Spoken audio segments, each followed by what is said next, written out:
Hi, welcome to the CRL Show for 2025. We're back. Paul Arandale, Geoff Stevenson. Welcome back, mate. Yeah, it's great to be back. Brand new year. There's so much footy ahead of us. Yeah, it's going to be a massive year on BarTV Sports. If you haven't already heard the news, New South Wales Rugby League TV's joined the stable. That's probably the biggest news that we've got. So we can wrap up the show now quickly. Yeah, that's great. No, well, I didn't need to hear it from you because all my mates, everyone was contacting me. It was out there in the ether, in the universe that BarTV was making a massive collaboration. What do you call it? Yeah, connection. I guess collaborations. Collaboration. We'll I'm trying to think. We're trying to think of the right words. I'll probably get in trouble off the bosses for using. I don't know what the word is. Yeah. So, but yeah, New South Wales Rugby League TV is in the fold. It's fantastic news. Yeah. So for people who not sure what's really going on, there has been some media release from New South Wales Rugby League TV and also, I believe, BarTV. I haven't even checked their own website. But basically, all the games that have been on New South Wales Rugby League TV in the past. So it's the Johns and Daly Cups, the Men's and Women's Country Championships, SG Ball, Jersey Flegg, Harold Matts, New South Wales Knock-On Effect Cup, Lisa Fiola Cup, Tasha Gale Cup, Harvey Norman Women's Premiership, which kicks off a little bit later, plus the Ron Massey and Sydney Shield. It'll be all on BarTV, every game. We won't just pick a handful of games and not show the rest, every game. So that's every one of those that I've just mentioned. So that was one of the sort of difficulties I believe the old production company had, where we be able to facilitate every game. So it doesn't matter whereabouts you live, you'll get to see your son or daughter on BarTV playing in the New South Wales Rugby League competitions TV. Yeah, and that's fantastic. That's the big news for me as a fan, let alone someone sort of associated with BarTV, because you really get the opportunity to follow a team right through their season. If you're into that, you might be a player that you're related to, you've got a connection to, or something. You can follow them because they might go start in Flegg, but they finish the year in New South Wales Cup, and you get to watch all of their games, no matter where they are. So you can cross across competitions and stuff. And also, you look at stuff like Ron Massey Shield and stuff like that, where they're these iconic teams, like the Glebe Dirty Reds and stuff like that are going to be appearing on BarTV screens as of a couple of months' time. Yeah, it's going to be fantastic. And it all starts this coming weekend with the SG Ball kicking off. Harold Matts. There's a few games. We'll have a little ticker down the bottom with the game times, venues. They may change kick-off times. That's out of BarTV's control. But just check the New South Wales Rugby League website for times, kick-offs, etc. We'll keep you updated the best we can. But it's going to be a bumper season. Normally February, BarTV sort of getting things in preparation for footy season, but it's hit us. We're into it. So. Well, the headline said 900 games, and I'd say a lot of people that may not be streamers, maybe the older communities, they would have fell off their chair thinking that. Like 900 games of just New South Wales Rugby League content for this year. Yeah, that's just there. We've also got Northern Rivers Regional Rugby League. We've also got Newcastle Rugby League. This is like, we're not going to be able to sleep. Well, that's the beauty too. If you were subscribed to New South Wales Rugby League TV and not BarTV, it's just going to open your world too. That you might follow the Canberra Raiders Rugby League and SG Ball Harold Matts. Yeah, but you now also get to watch the Canberra Raiders Rugby League competition and a bit of George Tooke Shield. You've got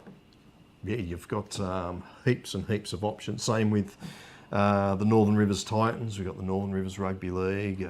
Obviously, we've done Newcastle and Illawarra for a number of years, Group 7. Yep. And much more footy on BarTV. What I like is a lot of the New South Wales clubs, regional clubs, they might see a player shift through their group, their comp, and then into the lower grades of start playing flag or ball. It happens all the time. And you think I know Dylan Lucas might be an example for the Knights. He started at Albion Park.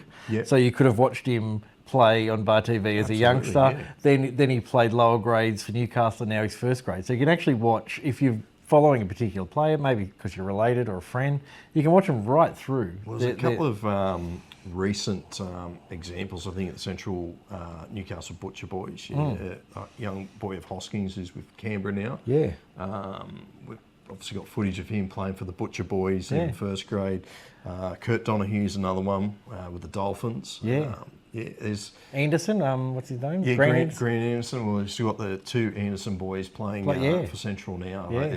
There's heaps of guys that have come through the grades and kicked on the first grade. It's and if you're, I fantastic. don't want to put it out there, if you're some sort of scout for any sort of club, really, BarTV is the place to go now because you can actually track, how many players could you track? It's funny, and everyone has busy lives, and I have asked a few coaches, do you watch other comps? Yeah. Some of them do. Some are like, yeah, it's fantastic. And others like, nah. I'm like, why wouldn't you? Geez, And even watching Fleeg now and stuff, you might be looking at players that they'll be at a crossroads in a few years and they might not go fully professional, but they're looking for a club. Yeah. You know, they're a young guy. Yep. Fantastic. Yeah, so that's sort of the big news. And if you've got any questions you're still not sure, send us an email at rugbyleague@bartv.com.au. We're happy to answer your questions. Whatever it is. Download the app. I mean, for those who might be new to it, yes, get on the app. That's another thing. Is download the BarTV Sports app if you haven't already. Obviously, a lot of people that watch the CRL show have followed BarTV for a number of years. But for you new people out there that are with New South Wales Rugby League TV, it's just a matter of downloading the BarTV app and go from there. Too easy. It might answer a lot of your questions. Get on there. It's like, this is easy. Too easy. Yeah. Let's watch footy. Yeah, so that's the first up, the big news. And I guess, Geoff, what did you get up to in the off-season? What did I do? I've got bags out of my eyes because, I can't. There is always rugby league being played somewhere, I've acknowledged now. So I watch a lot of French Elite, Rugby League, fantastic. Je suis, is that what they say? I don't know what that means. Por favor, blancmange, I don't know. But there was a few, I didn't get the names down, but Zach Aiken? There's a few country rugby league players that have gone over there and are actually doing quite well, getting some really good game time. Yeah. I still think the possibilities are endless there. Yeah. Maybe the French need to start watching BarTV a bit more because I think when it comes to, I think it's Luke Higgins. Was it Luke Higgins? One of the Higgins brothers. Yeah, the Higgins boy and Jacob Affleck from South Newcastle. They went over there last year. Yeah. So from all reports, it's a great little sojourn for them, but it actually makes it interesting watching the games. They actually played some really good footy. Yeah. So that kept me very busy. And I've just been counting down the days, really. It can't be that long before Rugby League. What do you say this weekend? Yeah. Brilliant. Yeah. I think there's a couple others over there from Newcastle Rugby League. Reed Alchin's over there. Joe Bestgrove and John Tolley of Foa from Lakes is over there. So there's a few guys that go over there and, It's really the only sort of northern winter comp where you could do that. Yeah. So these guys can come back, and if they need to be playing by April, I think the comp concludes there about late April. Yeah. So you might miss the first 3 or 4 rounds of your local team. That is happening. I wrote this in another book. I'll tell you next week. But there's the young cherry pickers captain coach, or the captain, I think is actually signed with Young for this season, but is playing for Lesignan or one of those French teams. Okay. Yeah. So he has already done that. So he's actually now living a life of playing 2 footy seasons. I think he's in his second year of playing. He's into his 3rd continuous season of footy. Yeah. Which, why not? If half one of them's in southern France and the other one's in Young, what more do you want in life? No. Good luck to all the guys, and it's So what did you get up to, mate? I really ask you that.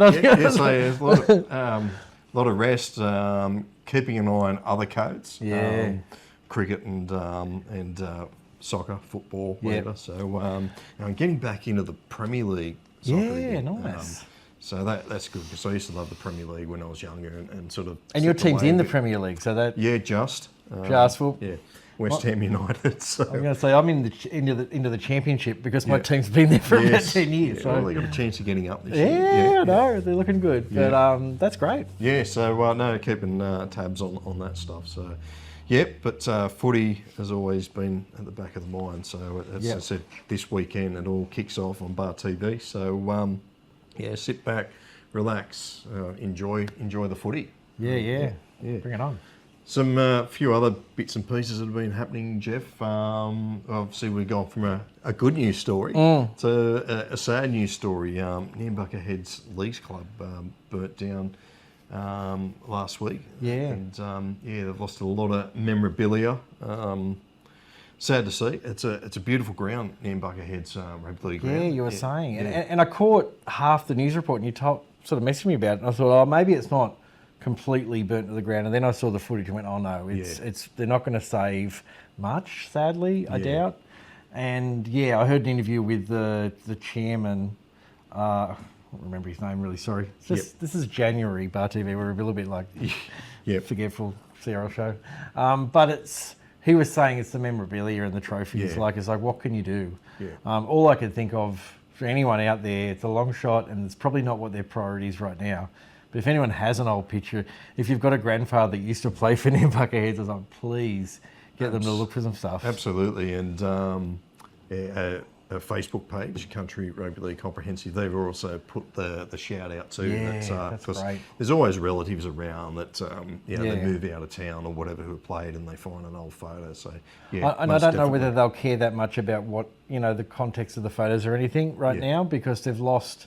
They were talking about you walk into the entry of the grandstand and there was just these old jerseys and old everything, and they're like, they're gone. Yeah, you're not going to get them back, unfortunately. Yeah, so hopefully, Nambucca Heads, they'll find their feet. They've had a couple of sort of up and down years on the field, with the team returning and doing well and being out of the league. So hopefully, and it's just not Nambucca Heads Rugby League, it's also the soccer club that was involved. So that's wish all them the best. And you are aware of the ground. You think they'll be able to play on it? I think the ground's fine. The league's I think they're pretty lucky that there are some grounds where that's so close to the sideline they may have had to have cordoned off an area, but I think they're lucky that it's set back. So hopefully they can still get a crowd there this year. This year should be the year everyone gets out there who are local. Could be a good little road trip, maybe. Yeah, I know. Go and get a sausage chisel, buy a beer, whatever they've got set up. They will recover to the point where they'll host games there. So we should support them in every way we can. Yeah. All right, we'll move on now. There's a few clubs coming back, moving competitions as well. We've got a few, some of them are not completely locked in, but a couple we've got, and you can go in a bit more detail here shortly. We've got Cootamundra, the Bulldogs returning to Group 9. Yeah.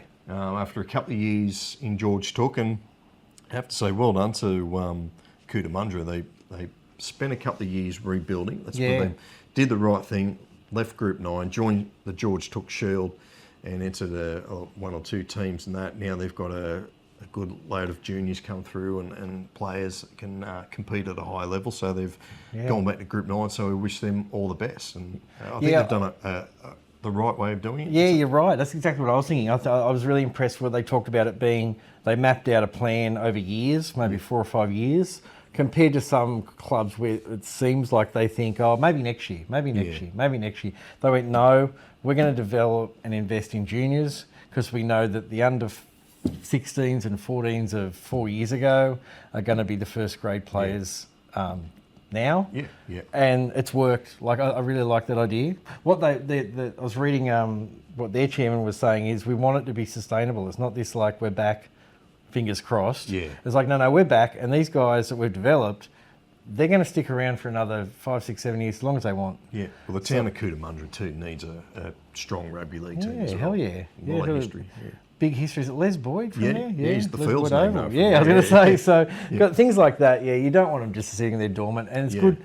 We'll talk about it later, about going back to George Tooke has kept them sort of, competitive and playing and keeping a bit of rugby league in the town, which is good too. Yeah, I guess an interesting segue. I'm not sure if they've looked at the Cootamundra model, but Snowy River Bears, they were in Group 16. They're going back to George Tooke Shield, struggling with players, and they were quick enough to identify us that we're not going to have enough players to go play in Group 16, so they're moving back to George Tooke for a rebuild, hopefully. My Snowy River Bears. Yes, it was always going to be a challenge to, I think we were talking about this before the show, smaller communities, logistically, just getting players. Like, it's great if you've got a lot of volunteers and sponsors and all that kind of stuff. It really is the players that make things happen. Yeah, well, the Jindabyne area too, you got the snowfields as well, so then weekends may not be available much for players if they're working. Yeah, transient communities in a way. Other sports up there, the rugby club up there, the Jindabyne Bush Pigs. I've always thought that was a good name. So there's just not the league team in that town. They've got a few other things happening as well. So, but like we say, they're not throwing in the towel. They're just going to go to George Tooke, and probably. I was I didn't say this earlier, but I kind of wonder whether there's us crew that are insanely invested in a lot of this stuff. Yeah. There's the people who are fans of the club. Yep. But then the next level of fan, the person that just lives in Jindabyne and might go to a game once a year or something, would they even know or care what comp it's in? Like, I think sometimes there's that element as well, where it's like they're watching their team play first grade in a competition. There is that pride. I mean, talking about the Premier League moments ago, there is that. You want to be in the top league that you can obviously get to, but at the end of the day, if your club is still running around, you really don't care what comp they're playing in, as long as they're playing. It's better to have a team playing in a competition than not. So but I think also some of those community clubs, they have that community comps. They have some great clubs in them. Yeah. So when you're playing, who you're playing against, George Tooke teams playing against Cootamundra. Yeah. They'd go, well, we're playing Cootamundra. Like that's a pretty iconic team. It's been around forever. That kind of thing. They'll play the Snow River Bears. Who was I thinking of that was also in George Tooke for a while, where I thought they stepped back a little bit.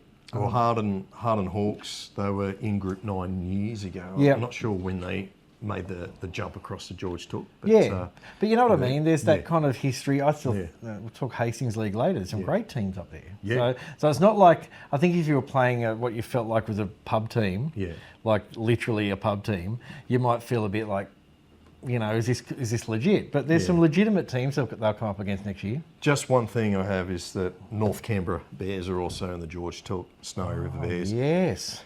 I just hope they've got the same jersey manufacturer and can actually look. Well, we might make these a bit different, or they create them away jerseys. Same colours, just for the same commentators. everything. That's all about. Yeah. Is it time for the Snow River Bears to just be called the Snow Bears? Could be. I think it'd be awesome. Yeah. It's like bush pigs, Anyway, put it out there, but I thought it'd be really that'd kind of separate them away from the North Canberra. It could. Anyway, one to think about. Yep. Still on clubs moving competitions. There's the Orara Valley Axemen and Bellingen-Dorigo Magpies of Group 2. They look like the jumping ship. Yep. They're off to the Hastings League. I love the Hastings League for the same reasons. I think there's a nice, good, strong comp up there, communities, small towns, that kind of thing. Now, they haven't really also put out there an ambition to return to Group 2. I guess no one knows. I think it's good to not have that, like, we're only here temporarily. I think it's great that they are saying, no, we're a Hastings League team now. Yeah. It's fantastic compared to the alternate, which Orara Valley has done for a while and a bunch of teams have done, is play reserve grade and wait and build. Shifting to a community comp like Hastings means, like I said, I'm very for it in that you play first grade. No, you're playing your Saturday 3 o'clock game. You're not playing reserve grade somewhere else, or you're not like, oh, we're always on the road because our reserve grade has to go to wherever that first grade team is. I think the average punter might go, oh yeah, it's not the same comp as Group 2, but who cares? We're playing, we're up against, Bowraville or something this week, So it's fantastic. What's happened with the Hastings League is it's becoming increasingly popular. It's an 11-team comp. Yep. The first time I read this, I thought, I think you messaged me, like, whoa, that's going to be a road trip for some. Yep. And then I thought, good on Hastings League, they were all over this, and they've split the competition into 2 divisions. Yep. Not conferences, but it's similar to the conference system in America. So yep. There's a northern division where Bellingen-Dorigo will play Bowraville, Lower Macleay, which is Smithtown? No, one of them Smithtown. I was thinking Kempsey area. Yes. Orara Valley and Southwest Rock. So apologies to the Lower Macleay. I just knew that, and then it jumped out of my head. There's one in Smithtown. I can't remember. Yeah, Smithtown. I think that's on the way to sort of Southwest Rocks. Yeah. Correct us if we're We're wrong. going to get this completely wrong. But is it the Nestle factory or Oh. something? Is it Smithtown? There's some big factory there. I need to go there. Yeah. I didn't realise that was There's place. something there. Fantastic. Yeah. Anyway, Apologies if it's Cadbury's. I've just got it wrong. we're doing lots of off-track discussions. It's very January. Yeah. There's a southern comp, which is Beechwood, Comboyne, maybe Harrington. They had to go on hiatus last season, so maybe they're back. Kendall, which are the champions, Lake Cat-Eye, Laurelton and Long Flat. Okay.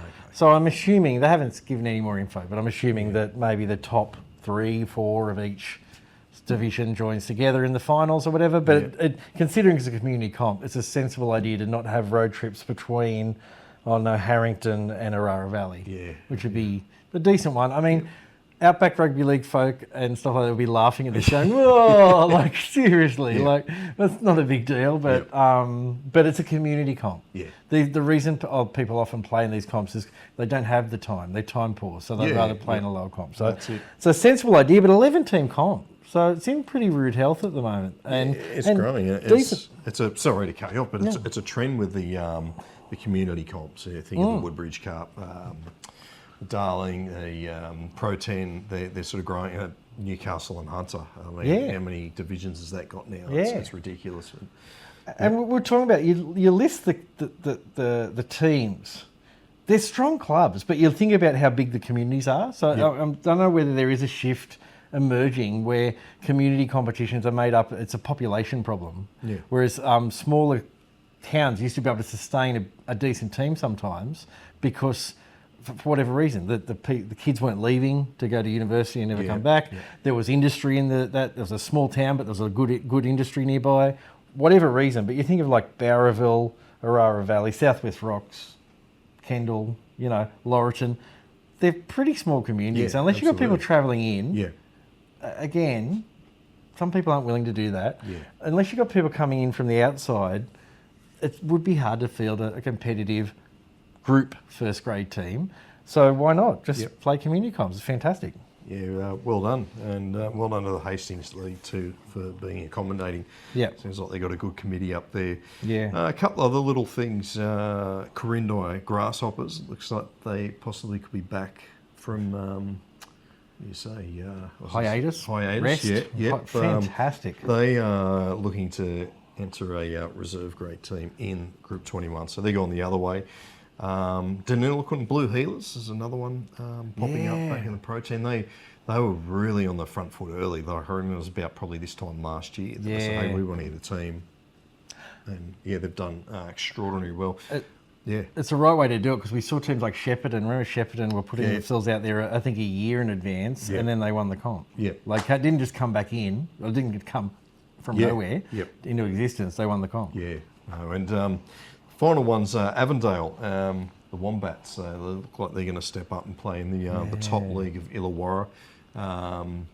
Illawarra was a 16 comp last year. I'm just trying to think of Dapto, Thurul, Wests, Collies, Corrimal and D-Lar. And Avondale will join them.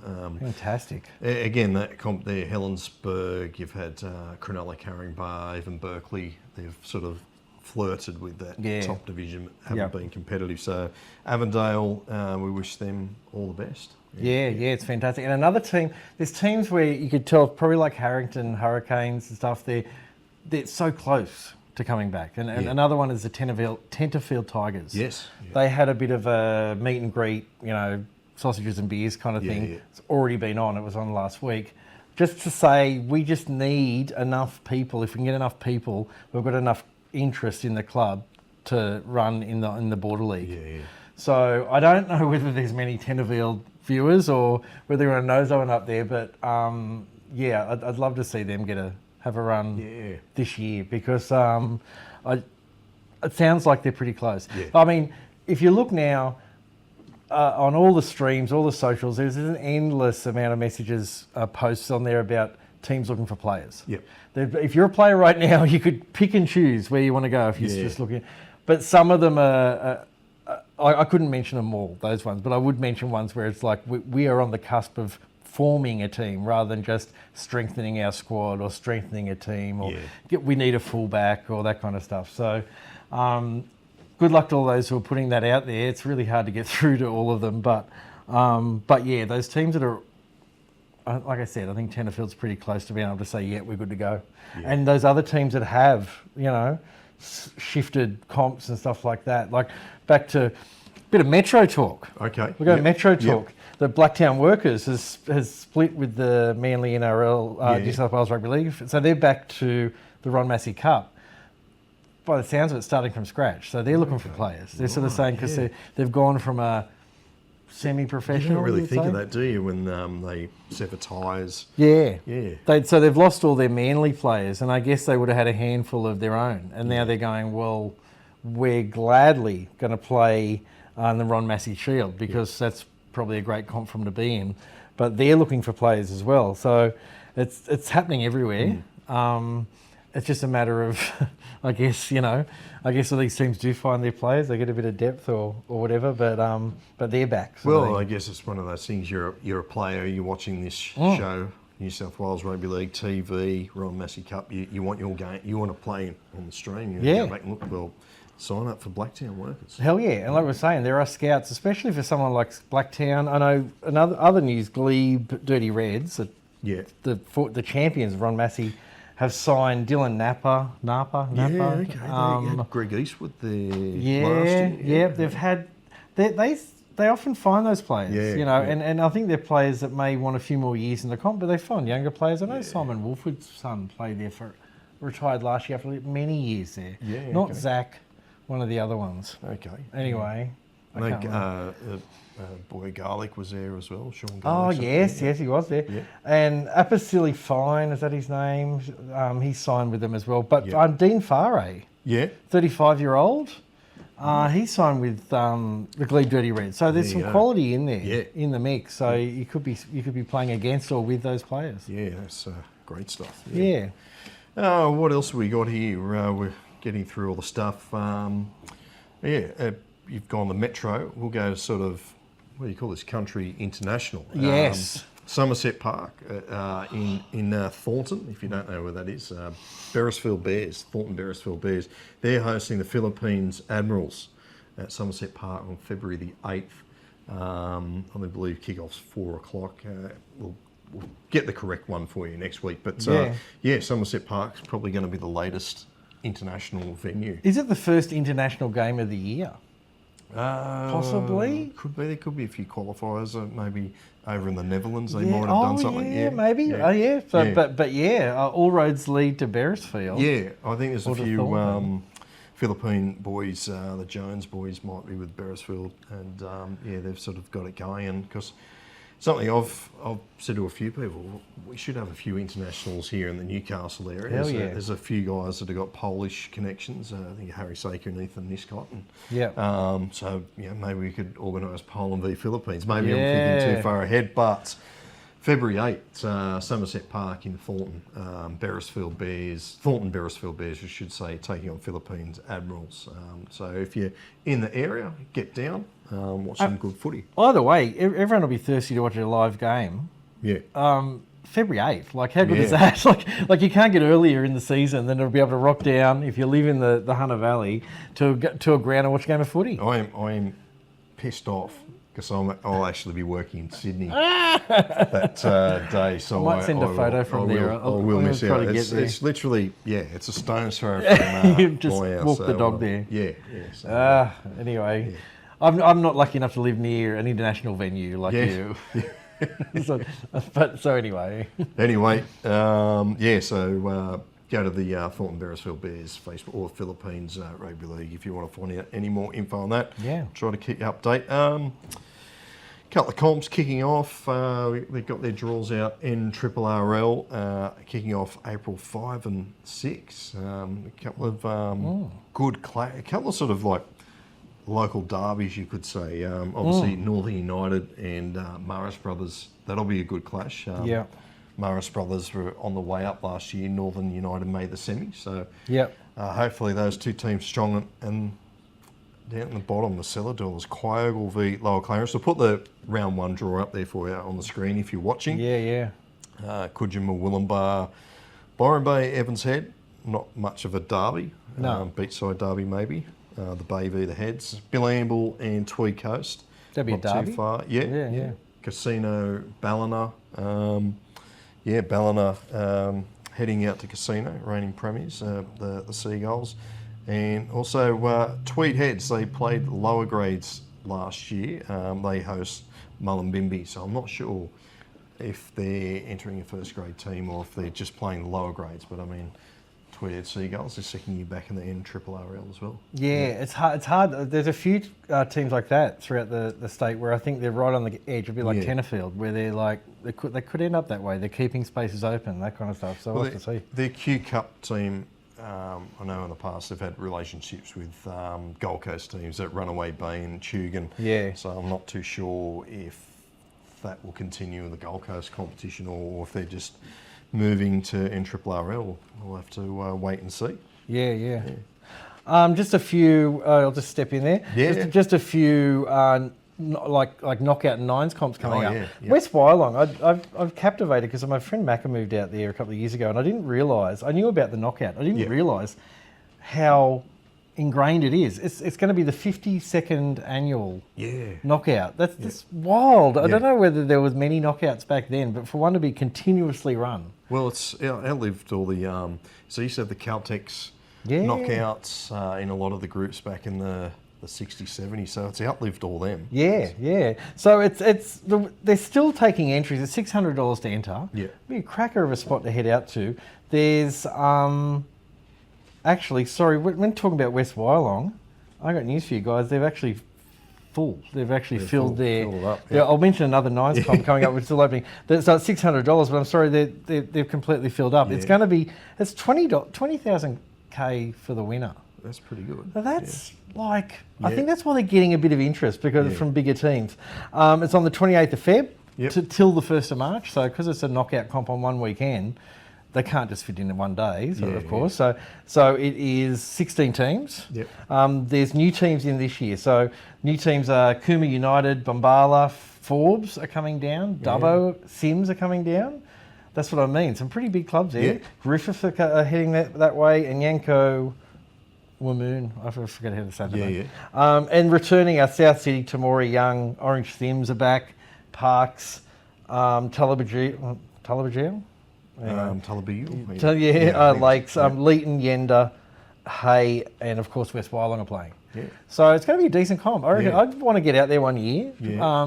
For just one weekend, you rock up. I think on the Friday they start games, and then it goes right through to the Sunday. So be a cracker of a comp, not too far away, 28th of Feb. I know, sort of briefly talking about another code, Rugby would have similar comps like this, and one particular local Newcastle club, they said the Sevens tournaments are a good little cash cow for them because they go and enter a team and win first prize. And, well, some of them, I mean, to semi-finalists are paid $1,200, so you get double your money back just to make to lose a semi-final. Yeah. The runner-up gets six grand. Yeah. So you don't have to win the comp, and it's a great start thing at the start of the year. Yep. The other one I was going to mention is the Yanko Wamoon Hawks are hosting their first nines comp. Okay.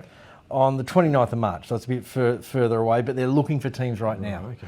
Yep. Its first prize, the prize money they say is $15,600 to enter. Yep. I think this one might be less about making money than more about having a bit of fun out that way. Yep.